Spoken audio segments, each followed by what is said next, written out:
वृद्धि संधि।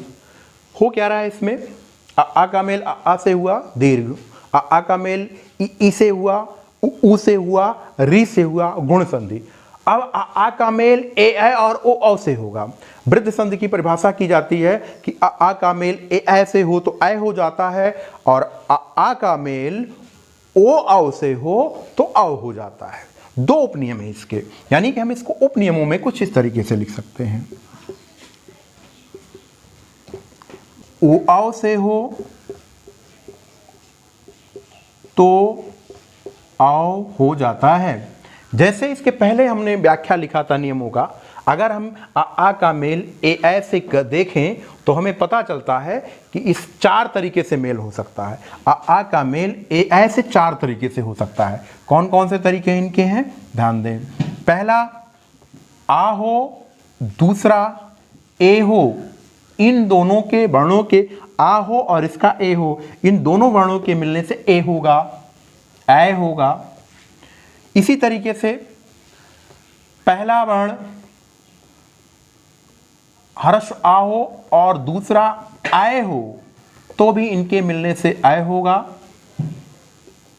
पहला वर्ण दीर्घ आ हो और दूसरा ए हो, इनके मिलने से आय होगा।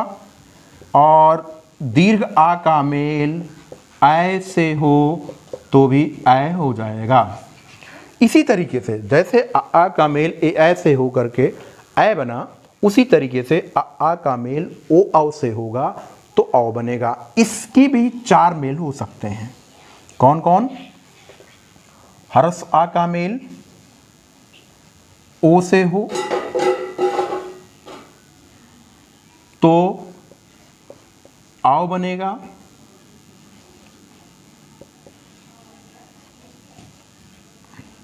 हर्ष आ का मेल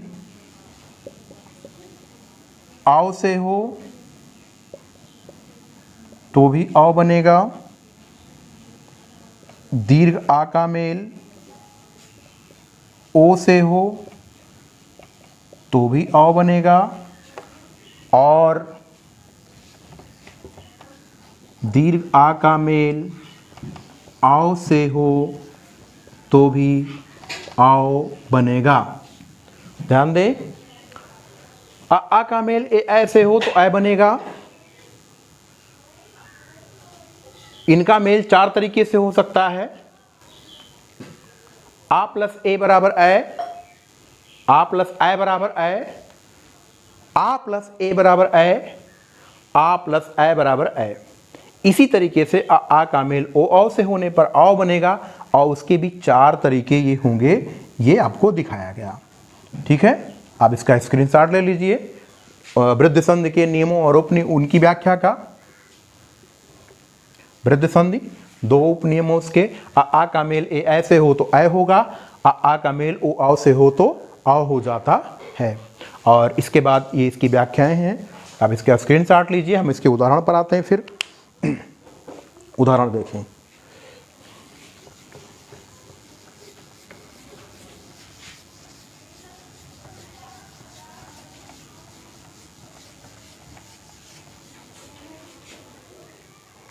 लिखा गया 1 धन 1, 2 वर्ण है 1 धन 1। पहला वर्ण हर्ष आ, दूसरा वर्ण ए। हर्ष आ और ए के मिलने से आय बनेगा, और इस तरीके से शब्द बनेगा एकैक। दूसरा उदाहरण देखिए है मत धन ऐक्य। इसका मत का अंतिम अक्षर आ है और ऐक्य का पहला वर्ण ऐ है, दोनों को मिलेंगे तो ऐ होगा, शब्द बनेगा मतैक्य। और उदाहरण देखें इसके, जल धन ओघ। जल का अंतिम वर्ण हर्ष आ है और ओघ में पहला वर्ण ओ है, इन दोनों के वर्णों के मिलने पर औ बनेगा और शब्द बनेगा जलौघ। शब्द बन जाएगा जलौघ। इसी तरीके से और भी उदाहरण इनके बन सकते हैं, हाँ, होते हैं।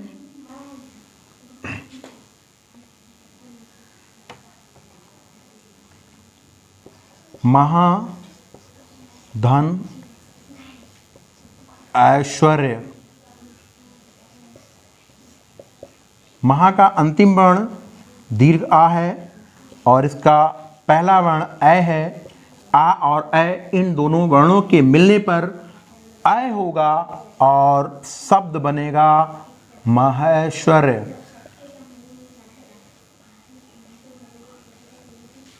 महेश्वर।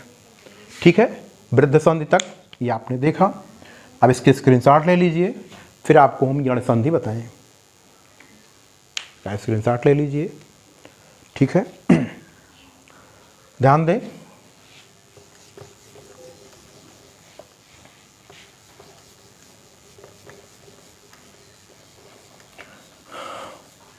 हमारी अगली संधि यण संधि कब होगी और कैसे होगी, इसके पहले एक छोटी सी आप कहानी सुने। एक बार एक जगह पर कुछ लोग पिकनिक मनाने जाते हैं। ये वो स्थान है पिकनिक का, और इधर से इस स्थान के बीचों बीच से एक रास्ता गुजरता है। ये लोग पहुँचे, कुछ लोग यहाँ पहुँचते हैं और यहाँ पिकनिक मना रहे होते हैं, और भी तमाम पार्टियाँ आई होती हैं, तमाम ग्रुप में लोग आए होते हैं और पिकनिक मना रहे होते हैं। फिर ऐसे में किसी ने अफवाह उड़ा दी कि जहाँ पर सब लोग पिकनिक मना रहे हैं वहाँ पर बम रखा हुआ है। बम बम की अफवाह उड़ते ही भगदड़ मच गई। अब जैसे ही सब लोग भागे, जो ग्रुप में आए हुए हैं वो अपने ग्रुप को छोड़ करके एक दूसरे भागते हैं, एक दूसरे को दबाते हुए, गिराते हुए, चप्पलें छूट जाती हैं, लोगों के सामान बिखर जाते हैं। पिकनिक के स्थल पर पुलिस को जब ये पता चलता है तो डैमेज कंट्रोल करती है, नहीं नहीं ऐसा कुछ नहीं है और ये अफवाह है, अफवाह है, कोई भागेगा नहीं, रोकिए आप लोग, भागिए नहीं, ये अफवाह है सिर्फ। ये सब जब किया जाता है तब तक होता क्या है कि सब लोग भाग करके निकल जाते हैं, सब बिछड़ जाते हैं। सारे ग्रुप के जो समूह के लोग इकट्ठा पिकनिक मना रहे होते हैं एक जगह बैठ करके, जब भगदड़ मचती है तो वो अपना जान लेकर के भागते हैं और सब के सब छूट जाते हैं। और जब ये सबको पता चलता है कि नहीं ऐसा कुछ नहीं था, कि यहाँ तो केवल अफवाह उड़ा दी गई कि बम है, तो वो सब लोग खोजने लगते हैं एक दूसरे को। और एक समूह उसमें ऐसा गया है जिस समूह के बारे में आप परिचित हैं, और हो सकता है उसमें आप भी रहे हों उस पिकनिक वाले घटना में, तो वो एक दूसरे को खोजने लगते हैं। अब कैसे खोजते हैं, कैसे खोजते हैं, उसी खोजने के स्थिति पर देखिए। अच्छा, मान लीजिए आप जाते हैं पिकनिक मनाने और आप अपने भाई के साथ जाते हैं मनाने पिकनिक, और भी आपके साथ में कुछ गांव के लोग, मोहल्ले के लोग होते हैं और कुछ मित्र होते हैं। तो आप कैसे, कोई ऐसी स्थिति उत्पन्न हो जाए तो सबसे पहले आप किससे मिलना चाहेंगे, किससे मिलेंगे? तय है कि सबसे पहले अपने सगे भाई को तलाशेंगे। अगर वो सुरक्षित मिला, ठीक ठाक मिला, तो आप अपने निकट संबंधी को तलाशेंगे, फिर उसके दूर संबंधी को तलाशेंगे, ऐसे तलाशेंगे। और उससे भी पहले आप क्या करेंगे, सबसे पहले अपने आप को चेक करेंगे, हाँ हम ठीक ठाक हैं कि नहीं ठीक ठाक हैं, नहीं भगदड़ में कहीं चोट वोट तो हमको नहीं लग गई, हमारे सब अंग प्रत्यंग ठीक ठाक हैं, ऐसा आप चेक करेंगे। तो वो समूह कौन सा था, एक प्रश्न है। जो ये पिकनिक मनाने गया था समूह, वो कौन सा था और कितने लोग थे उस समूह में? तो शायद आप परिचित हैं उस समूह के बारे में। अच्छा, नहीं आप जान पा रहे हैं, चलिए हम बता देते हैं। उस समूह में 11 लोग थे, पिकनिक मनाने गए थे। और वो कौन थे जो पिकनिक मनाने गए थे? देखें, मैं उनके नाम लिख देता हूं जो पिकनिक मनाने गए थे।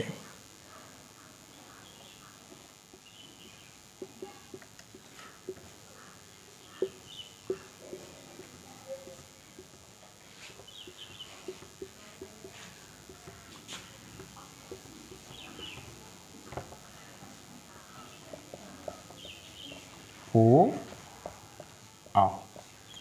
11 ये सारे स्वर हिंदी वर्णमाला के सभी स्वर पिकनिक मनाने गए थे। अब जब भगदड़ हुई, इनकी संख्या देखिए 1 2 3 4 5 6 7 8 9 10 11।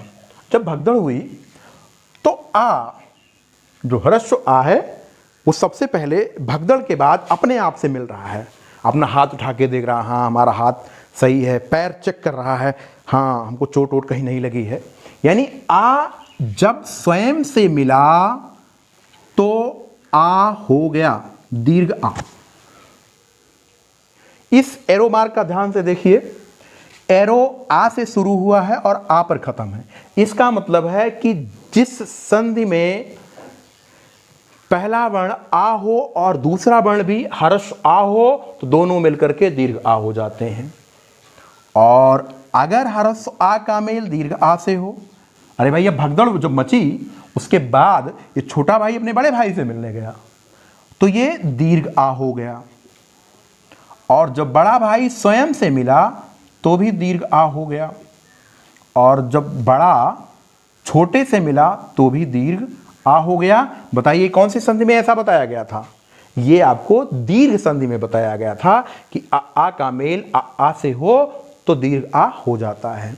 अब देखिए दो लोग और ई दो बहनें ये भी पिकनिक में गई हैं। अब ये जब छोटी ई अर्थात ह्रस्व ई स्वयं से मिलेगी तो दीर्घ ई हो जाएगी। इसी तरीके से जब ये इससे मिलेगी तो दीर्घ ई हो जाएगी। दीर्घ ई जब स्वयं से मिलेगी तो भी दीर्घ ई हो जाएगी। और बड़ी जब छोटी सी मिलेगी तो भी दीर्घ ई हो जाएगी। अब आते हैं इनको देखते हैं। ये भी दोनों लोग पिकनिक पर गए थे तो ऊ जब स्वयं से मिला तो दीर्घ ऊ हो गया। ह्रस्व ऊ जब दीर्घ ऊ से मिला तो भी दीर्घ ऊ हो गया। और दीर्घ ऊ जब स्वयं से मिला तो भी दीर्घ ऊ हो गया। और दीर्घ ऊ जब ह्रस्व ऊ से मिला तो भी दीर्घ ऊ हो गया। और ये संधि कौन सी बनी थी? दीर्घ संधि। यानी आ का मेल आ से हो तो दीर्घ आ हो जाता है। ई का मेल ई से हो तो दीर्घ ई हो जाता है। ऊ का मेल ऊ से हो तो दीर्घ ऊ हो जाता है।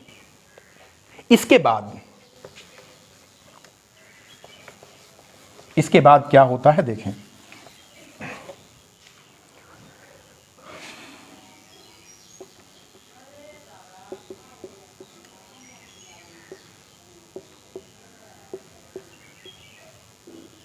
ये स्वर हैं आ से लेकर के ओ औ तक। ध्यान दीजिए आप लोग, आ का मेल हो गया, ई का मेल हो गया, ऊ का मेल हो गया। जब आ का स्वयं से मेल हुआ और ये आपस में मिल लिए तो ये दोनों अपने पड़ोस की आई हुई बहनों ई से मिलने गए कि उनके क्या हाल चाल हैं। और जब आ ई से मिला तो ए हो गया था। और इसी तरीके से जब आ ऊ से मिला था तो ओ हो गया था। और इसी तरीके से जब आ री से मिला था तो आर हो गया था। ये कौन सी संधि हो गई? गुण संधि। ध्यान दीजिए, आ का मेल स्वयं से हो, ई का मेल स्वयं से हो, ऊ का मेल स्वयं से हो तो दीर्घ संधि। और जब आ का मेल ई ऊ री से हो तो क्रमशः ए ओ आर हो जाता है और ये संधि गुण संधि बनती है। यानी आ स्वयं से मिलने के बाद ई ऊ और री से मिलने जाएगा तो गुण संधि हो जाएगी। अच्छा, जब आ का मेल ई ऊ री से हो गया तो उसी के ग्रुप के दो लोग और बचे हैं, उनसे भी मिलने जाएगा। और जब आ उन लोगों से मिलने जाएगा तो वृद्धि संधि हो जाएगी। ए ऐसे,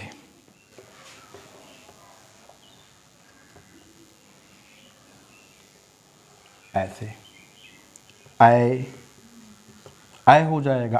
आ जब ए ऐसे मिलेगा आय हो जाएगा। इसी तरीके से आ जब ओ औ से मिलेगा तो आओ हो जाएगा। ये वृद्धि संधि कही जाएगी। कौन सी संधि कही जाएगी? ये वृद्धि संधि। अच्छा, आ का मेल स्वयं से हुआ दीर्घ संधि। आ का मेल ई उ री से हुआ गुण संधि। आ का मेल ए है ओ औ से हुआ वृद्धि संधि। आ का मेल सारे अक्षरों से हो गया, यानी आ सारे अक्षरों से जाके मिल लिया। अब क्या अन्य वर्ण नहीं मिलने जाएंगे? क्या यही सबसे ज्यादा सामाजिक है? इसके ही ऊपर ज्यादा सामाजिक दायित्व है। इन लोगों को कोई सामाजिक दायित्व नहीं कि एक दूसरे का कुशल क्षेम पूछें, तो है। अब लेकिन कैसे है? अब ई उ और री ये जब भिन्न वर्णों से मिलेंगे दूसरे वर्णों से तो यण संधि बनेगी। देखिए किस तरीके से होगा। आ का मेल सबसे हो चुका है। अब हम आपको यण संधि बताते हैं।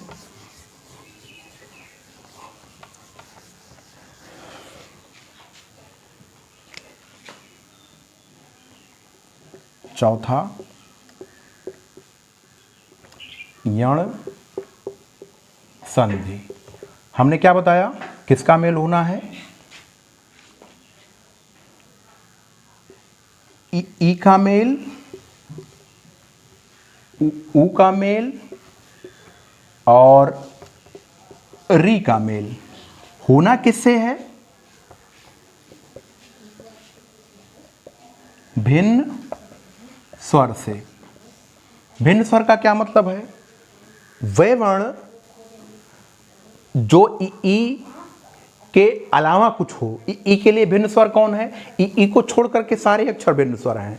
उ के लिए भिन्न स्वर कौन है? उ को छोड़ करके सभी अक्षर, सभी स्वर भिन्न स्वर हैं। और जब ई भिन्न स्वर से मिलेगी तो या हो जाएगा। उ का मेल जब भिन्न स्वर से होगा तो वा हो जाएगा, और री का मेल जब भिन्न स्वर से होगा तो रा हो जाएगा। आप इस यण संधि का स्क्रीनशॉट ले लीजिए। अब हम इसका उदाहरण समझाएं। हो गया? ठीक है, देखिए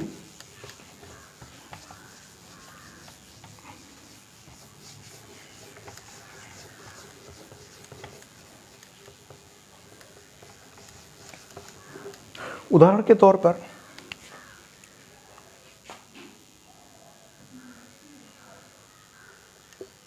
प्रति धन 1, इसका अंतिम वर्ण ई, इसका पहला वर्ण ए। ई और ए, ई का मेल भिन्न स्वर से होगा तो क्या होगा? ए हो जाएगा, या हो जाएगा। बाद वाला स्वर प्रभावी रहेगा, यानी ये वाला स्वर कहीं जाएगा नहीं, वो या पर आ जाएगा और हो जाएगा ये। इस तरीके से शब्द क्या बनेगा? प्रत्येक। सॉरी, एक चीज हमें और बताना था। इसमें दो नोट हैं। नोट पहला क्या है? बाद वाला स्वर प्रभावी, बाद वाला स्वर प्रभावी रहेगा। और दूसरा क्या है कि जो पूर्व वाला स्वर है, पूर्व स्वर के पहले व्यंजन, जो व्यंजन वर्ण है वो अर्धवर्ण में बदल जाता है, अर्धवर्ण में परिवर्तित। ये दो खास बातें हैं इस संधि की, इनको नोट कर लीजिए। जैसे प्रतिधन 1 लिखा गया तो इसका अंतिम वर्ण ई है, इसका पहला वर्ण ए है, और इन दोनों के मिलने से या बना। लेकिन चूंकि कहा गया कि बाद वाला स्वर प्रभावी रहेगा, यानी ये स्वर प्रभावी रहेगा, इसलिए या नहीं बल्कि ये बनेगा। और पूर्व स्वर ई के पहले कौन सा व्यंजन आ रहा है? ता आ रहा है, ता आधा हो जाएगा। इसी तरीके से आ गया अनुधन ऐसण। देखिए आप, इसमें उ का मेल ए से हो रहा है, तो उ का मेल जब ए से होगा तो ये वा बनेगा, बाद वाला स्वर प्रभावी होगा तो वे बन जाएगा। शब्द क्या बनेगा? उ के पहले कौन सा व्यंजन है? ना है, ना आधा हो जाएगा, और शब्द बनेगा अन्वेषण। शब्द बन जाएगा अन्वेषण। इसी तरीके से अति, धन, आचार है, तो इसका पहला वर्ण ई है, इसका आ है, दोनों मिलकर के या बनेंगे। बाद का स्वर प्रभावी होगा तो या हो जाएगा। ई के पहले ता आया है तो ये आधा हो जाएगा, शब्द बनेगा अत्याचार। ठीक है, इस तरीके से ये यण संधि हो गई। इसका स्क्रीनशॉट लीजिए आप लोग। आगे हम आपको बताते हैं, आपको बताया जाता है अयादि संधि, स्वर संधि की अंतिम संधि।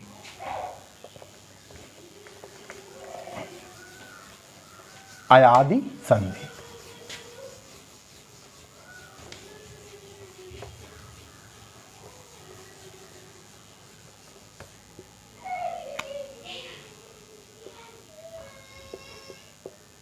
अयादि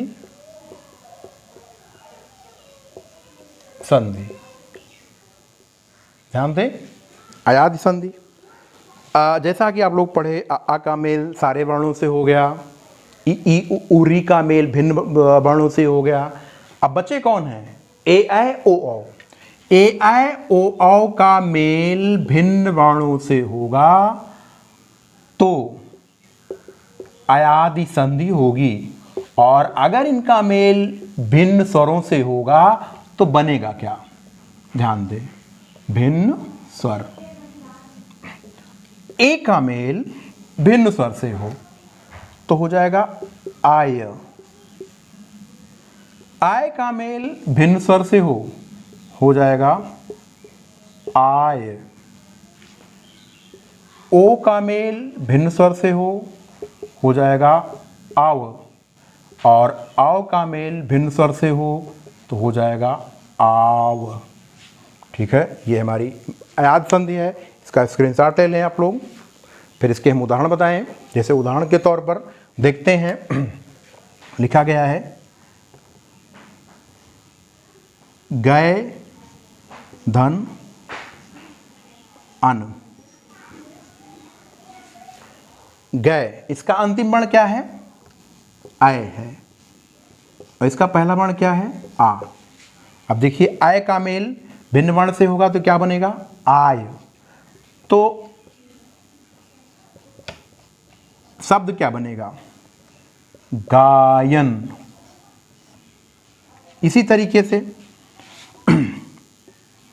से, धन, अन, से का अंतिम वर्ण ए, और इसका पहला वर्ण आ। ए और आ के मिलने से आय बनेगा, शब्द क्या बनेगा? शयन। सॉरी, यहाँ हम लिखेंगे आय और यहाँ लिखेंगे शयन। ठीक है, एक और उदाहरण देखते हैं। भाव, धन, उक। इसका अंतिम वर्ण क्या है? आओ। उक का पहला वर्ण क्या है? उ। दोनों मिल जाएंगे, आओ और उ मिल जाएंगे, क्या बनेगा? आव। आओ बनता है, आव। आओ का मेल भिन्न स्वर से हो, आओ होता है, बाद वाला स्वर प्रभावी रहता है, तो आओ बनेगा। शब्द क्या बनेगा?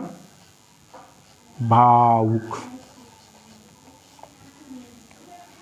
शब्द बन जाएगा भावुक। इस तरीके से ये अयादि संधि हो जाएगी। स्वर संधि, उम्मीद है आपको अच्छे से समझ में आ गई होगी। समझना बहुत इम्पोर्टेंट है। किसी भी चीज़ को हम जनरली देखें, उसको अपने दिमाग में, मस्तिष्क में रोकने का प्रयास ना करें, तो मुझे नहीं लगता कि उसका कोई विशेष फ़ायदा होगा। वो जैसे आप पढ़ेंगे, कुछ ही देर बाद या कुछ समय के बाद वो धीरे धीरे समाप्त हो जाएगा। जब हम उसको अपने मस्तिष्क में किसी चीज़ से रोकते हैं, विशिष्ट बनाते हैं, उसे स्पेशल बनाते हैं, तो ही हमारे दिमाग में रुकता है और हम किसी न किसी तरीके से चित्र के माध्यम से, किसी आरेख के माध्यम से, किसी कहानी के माध्यम से हम प्रत्येक चीज़ को अपने दिमाग में रोकने का प्रयास करना चाहिए, और तभी हम उस चीज़ को हमेशा हमेशा के लिए आत्मसात कर पाएंगे। ठीक है, ये हमारी आज की वीडियो यहीं पर समाप्त होती है, जिसमें आपको स्वर संधि बताया गया और स्वर संधि के 5 भेदों के बारे में बताया गया। आगे फिर मुलाकात होगी संधि के अगले प्रकार व्यंजन संधि के साथ। धन्यवाद।